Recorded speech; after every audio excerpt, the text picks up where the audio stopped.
গর্ভাবস্থায় পেট ব্যথা হলে ব্যথার জায়গায় হাত রেখে 3 বার বিসমিল্লাহির রহমানির রহিম পাঠ করে 7 বার এই দোয়াটি পাঠ করুন। ইনশাআল্লাহুল কারীম আপনার পেট ব্যথা ভালো হয়ে যাবে।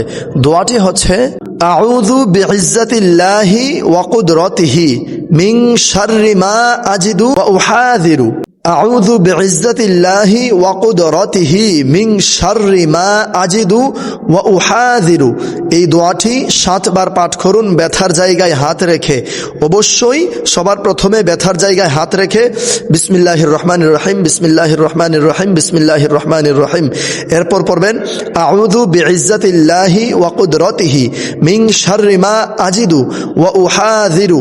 এই দোয়াটি 7 বার পাঠ করুন। ইনশাআল্লাহুল কারীম বিশ্বাস রেখে পড়লে সাথে সাথে আপনার পেট ব্যথা ভালো হয়ে যাবে।